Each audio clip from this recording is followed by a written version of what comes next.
What is it that we're really looking for in relationships? We get so caught up in the projection of love into form, onto the other. And I'm going to suggest that what we're looking for isn't the form at all. It's not the other at all. It's something deeper, something more permanent, something which we are. In my previous video, I drew a couple of circles on the board. I drew one circle representing you, and I drew another circle representing the other.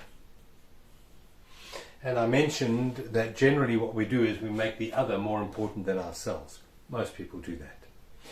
And then I drew a third circle, and that circle represents the relationship. And this is where the problem comes in, because the relationship is another form. It's another mind-made form. And it consists of time and obviously mind. And it's filled with expectations. Shoulds and coulds and ought to haves. And I thought you were going to. And I should have. And I said that we no longer communicate through direct communing with the other, that we now go through something called the roles that we're playing. And we communicate now indirectly through the mind structure called relationship, which is based in the mind's projection into future and the mind's remembrance of past.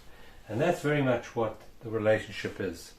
It's a conglomeration of past and future. However, right in the middle here, that which connects us all is something that doesn't involve time, that doesn't involve mind, and it's called presence. And it's in the center here where we truly connect in love. And that love is accessible to us when we are in our true essence, our true beingness. Love lies in presence. And yes, we have a whole story about ourselves here, related to past and future, and that's infused through this vehicle called relationship. And they have a whole story about themselves, past and future, that's all invested in relationship. But there's a meeting point between us and the other, and that meeting point, in stillness, in quietness, in a place of acceptance, in a place of allowing, in a place of appreciation, is the true love that we seek. The problem is that we then identify love with the other person, or even worse, with the relationship itself.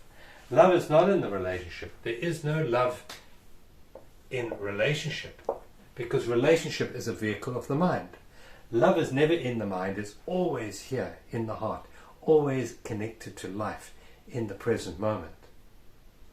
And what the mind does is it attaches love to things, to that thing or this thing. But in fact, love itself is not a thingness. Love doesn't go, love doesn't come. Love is always present. And in order to have a healthy, successful, fulfilled relationship, we need to refocus our attention and our awareness away from time and come into presence.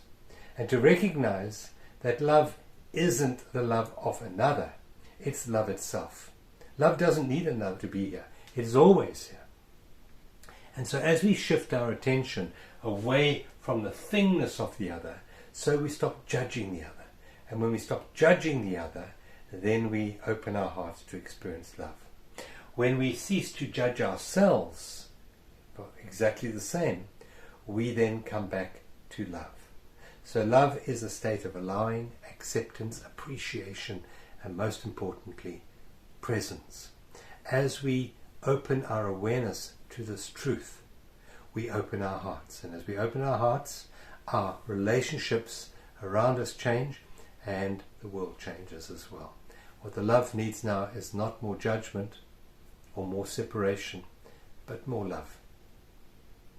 Thank you for watching this. If you enjoyed this, please click the like and the share button and the notification button, and you'll be notified of other videos similar to this one. I have a lovely video coming up on waves and how we all represent waves on the ocean shore. Be sure to catch that.